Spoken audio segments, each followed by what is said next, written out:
I am Linda Griffin Brost, and I'm a third-generation Arizona native and seventh-generation Arizona native. I would like to talk about the Griffin ranching history in Gila County. Prior to 1904, Dr. John Griffin of Hillsboro, Texas, financed his son David to buy a ranch both in Imperial, California and Gila County, Arizona. The Gila County Ranch was called the Gila County Cattle Company, and it was located in the Pringle area of wheat fields with the Flying H brand.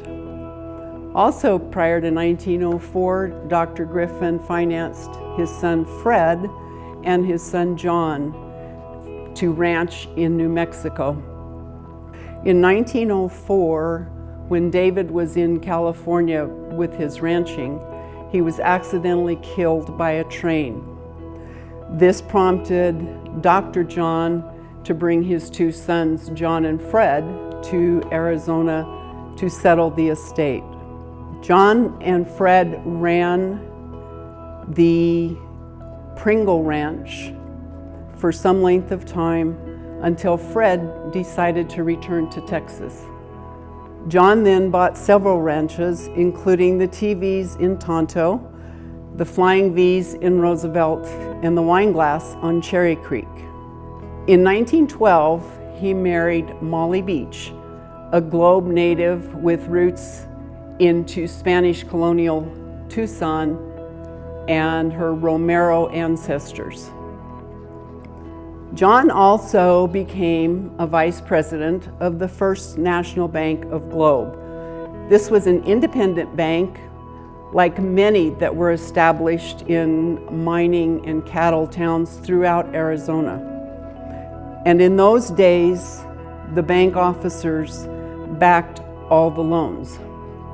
Between 1916 and 1920, he had sold the ranches down in Tonto and Cherry Creek and put together 4 different outfits and was in partnership or owned the X4 Ranch, who was once owned by Sanders, the 4Y, the JU, which was owned by Shorty Carraway and John Griffin in partnership, and the Lazy HL of the Siddall brothers. Shorty Carraway was also a well-known Texas cowboy and was featured in the book Cowboy, written by Ross Santee. In 1916, the X4 brand was officially listed to John Griffin. In 1917, John and Molly bought a lot on the corner of Hill and Ash Street in Globe for $1.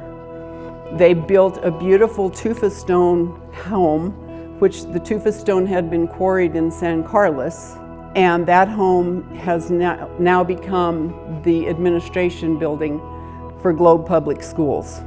In 1918, their only child, a son James, was born. In 1923, the X4 brand became officially part of Griffin Ranch. Griffin Ranch is situated 16 miles northeast of Globe on Highway 60. But in those days, Highway 60 did not exist. So John and Molly and their son would travel by car to San Carlos to the Cross Up Ranch, where they would then change to horses and then ride the rest of the way into the ranch horseback. In 1926, there was a run on the banks, which forced John and Molly into a choice. Facing bankruptcy, they had to choose between keeping the home in Globe or the ranch. They chose the ranch and lost the home. In 1932, the cattle that Griffin owned roamed all over the acreage, which was about 45,000. And it also included a lot of wild cattle that were called blackjacks. John was directed to remove the wild cattle from his Forest Service allotment and was involved in an accident. He was leading 2 wild blackjack steers. When they went the opposite direction, his horse reared over backwards and caused serious internal injuries. One of the cowboys working with him came upon the scene, helped cut him from his entanglements, and he rode the 2 miles back to the ranch headquarters. He was transported to town, but died the next day from internal injuries. Jimmy was 12, and his wife Molly was 45. She then assumed management of the ranch, which was unusual in that day for a woman to be a manager of a ranch.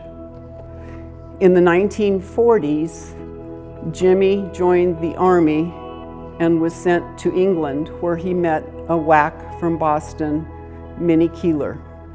They fell in love and were married in England in 1945, and he brought her back to the wilds of Arizona to live on the ranch. In 1949, Jimmy, in partnership with his mother Molly, ran 1,100 head on the Griffin Ranch. Things progressed until about 1966, when, due to a severe drought, the Forest Service cut the head permit in half. By then, it left maybe 500 or 600 head. My dad, Jimmy, had 2 daughters in college and was faced with severe financial challenges. He enlisted the assistance of the Extension Service from the U of A, and they came and consulted and planned a rotational grazing system, which is still in use today. Prior to that, cattle ran anywhere they wanted on the ranch, and there were 2 roundups per year, a month in the spring and a month in the fall.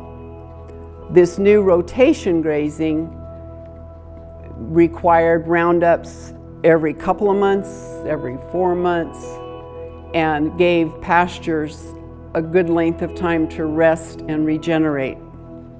In 2001, again because of the severe drought and lack of forage, the Forest Service removed all cattle from the tonneau from several ranchers. This was a severe hit, and many ranchers went out of business. The Griffin family persevered, started to rebuild, and in 2007, we had 157 head. Jim and Minnie had 6 children, and after my father's death in 1999, the Griffin Family Partnership was formed and still exists today. Back in the 1904 era, when John Griffin owned the Pringle Ranch, they ran 4,000 head of cattle.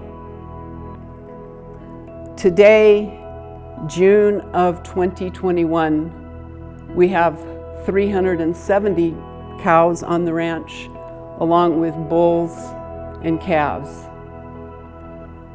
We are committed to maintaining the legacy left to us by our grandfather and continuing to grow and improve the ranch.